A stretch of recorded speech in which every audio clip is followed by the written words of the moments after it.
மனைவி மீது தீராத காதல். மனைவி எங்கு சென்றாலும் பின்தொடர்ந்து வந்த கணவர்.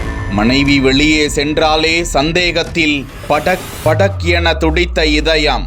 சந்தேகத்தில் மனைவிக்கு தெரியாமல் பின்தொடர்ந்த கணவர். நள்ளிரவில் மனைவியின் கொலை. காலையில் இருவரும் இறந்து கிடந்த அதிர்ச்சி. அலாரம் அடித்து காட்டிக் கொடுத்த கார். உள்ளே இருந்த தடயங்கள்.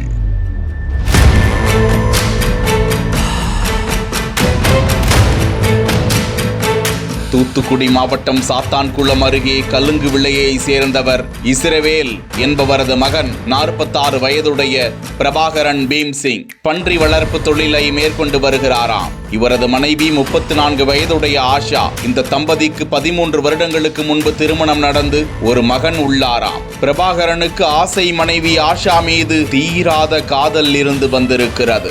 ஆஷாவுக்கு சிறிய தலைவலி, உடல்நலம் பாதிக்கப்பட்டாலும் கூட தனது காரில் திருநெல்வேலி, மதுரையில் உள்ள தனியார் மருத்துவமனைக்கு அழைத்து சென்று நன்றாக கவனித்து வந்தவராம். இதற்கிடையே சிறிது நாட்களாக மனைவி ஆஷா மீது பிரபாகரனுக்கு சந்தேகம் ஏற்பட்டதாக தெரிகிறது.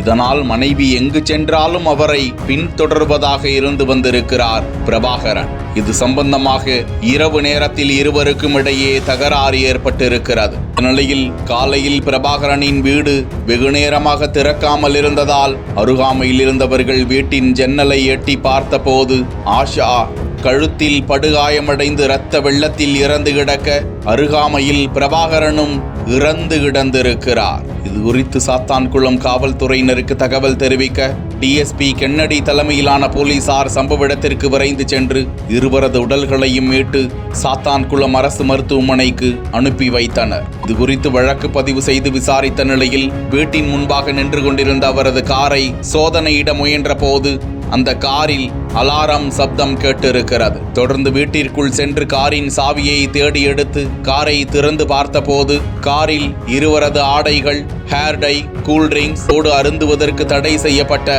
மருந்து டப்பா மற்றும் அரிவாளும் இருக்க அவற்றை கைப்பற்றிய போலீசார் விசாரித்து வருகிறார்கள்.